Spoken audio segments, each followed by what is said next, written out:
Ladies and gentlemen, welcome back to the analysis of YOLENO TV. I hope you're well from wherever you're watching this channel. As you can see, I am not in the studio. I'm at a certain place here. This is Treasury Square, Mombasa County. So you can check the place. Now, this is where I choose to give you an analysis on what Anthony Blinken said on a phone call conversation with William Samoei Ruto. So Anthony Blinken has reminded William Ruto about where democracy came from and why he needs to adhere to democracy. During the demonstration, there was a lot of infringement on the media's right, a lot of infringement on the youth's right. So Anthony Blinken made a phone call to William Ruto reminding him that there is a need for him to respect the wishes of the people. There is need for him to respect everything what the youth advocated for, that these things must be respected.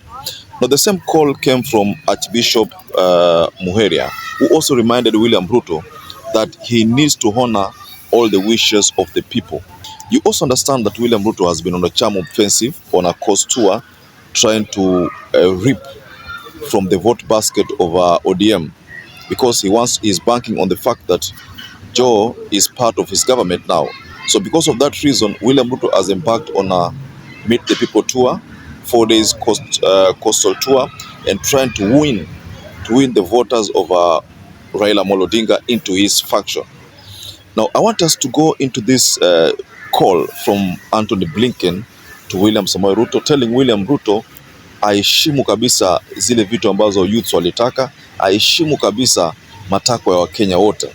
Before we get there, please like this video. It's so important if you like this video. I'm so grateful for everyone who has been liking our videos. I don't take that for granted. Subscribe to our channel if you're not subscribed before. And to existing subscribers, thank you so much for your support. So Blinken was reacting to these allegations that have come from the Kenya Kwanza government. First, there was this claim that Ford Foundation is the entity that has been sponsoring these street demonstrations. A thing that did not sit well with the US government and the Ford Foundation team. So US Blinken had to talk about this matter because an organization known as Ford Foundation is an organization that has been championing democracy and is known across the world. So for someone to just wake up and say that that is one of the body that is responsible for the mayhem, huyo lazima ni mtu ambaye anatafuta kisababu. And that is what has been talked about by so many people, so many youths who think that William Ruto was looking for a scapegoat. So I also want to share with you something, a certain statement that was made by Kasmuel Makur. Kasmuel Makur is one of those activists, and he was seen in the streets fighting for the rights of the youths. You know, he is a youth, by the way. He's a youth, I think aged between 30 32 there, if I'm not wrong. That is what I gathered from the streets. But Kasmuel Makur has been championing for the democracy of this nation. I think we can confidently say that he's the future leader of this country. I can say akona future in politics. So Kasmur has a statement there that I'll share with you. But before you do that, please, let's finish up on this part of Anthony Blinken. Now, it's up to William Ruto to choose whether he's going to honor what Blinken has requested, or is just going to ignore those requests, but that is coming from the US government. We all know that US government has been supporting William Ruto. Many think US government is responsible for his election. In a phone call, Blinken urged the president to respect the voices of the youth and respect the roles played by the civil society and media.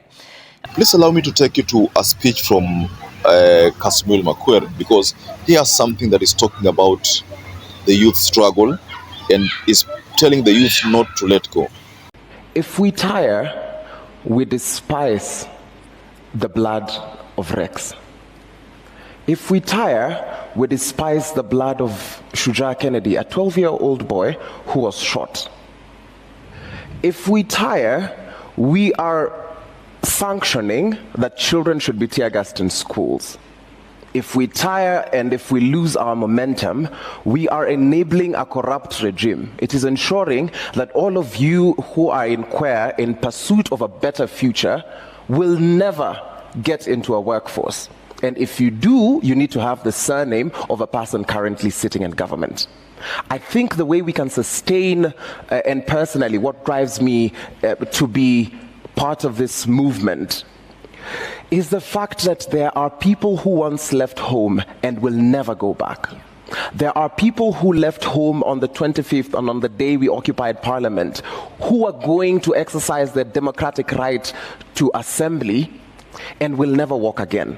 I think about these people and ask myself, what is so special about me that I should be tired? What makes me so special that I get the right to be tired?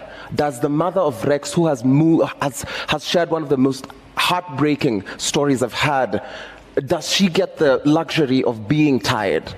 Her son was out to ask for better governance, to ask for a better future. For me, he lay his life down so that I might be able to make it for the Citizens' Assembly. I think it is only wise that I contribute that way. If I get tired, Evans Kiraito, who was shot by the police, because these are not victims of accidental happenings. They were not struck by acts of God. These are victims of police excesses and police brutality. We are living in a country that has a police force that is living in the guise of a police service. If I get tired, does the couple that raised Evans, that is now being detained at Central Police Station, have the luxury to be tired?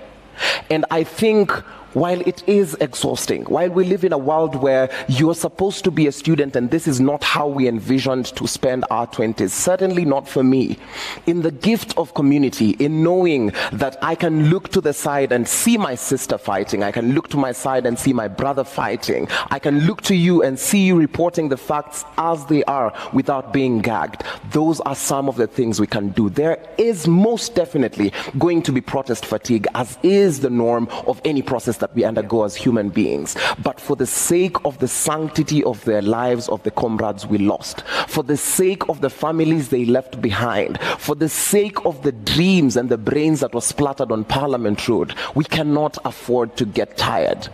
It is okay to take some rest, but for the sake of the comrades who've gone before us, let us not tire. Well, that is Kasmul, who is an activist, and he was seen on the streets of Nairobi demonstrating with the Gen Zs because he is a Gen Z. So the statement that was given there, I think that is Catholic University. It was just a session there. He was invited, and I think that is a session, they call it Citizen Assembly. So Kasmul decided to spill the beans and tell the youth the truth as it is. So Ruto has branded himself as a champion of democracy. Is that the case? Just go below in the comment section and offer a reaction on that. He has branded himself as a champion of democracy because he has managed to bring on board ODM leaders into his government. So that's why he says that he's a champion of democracy.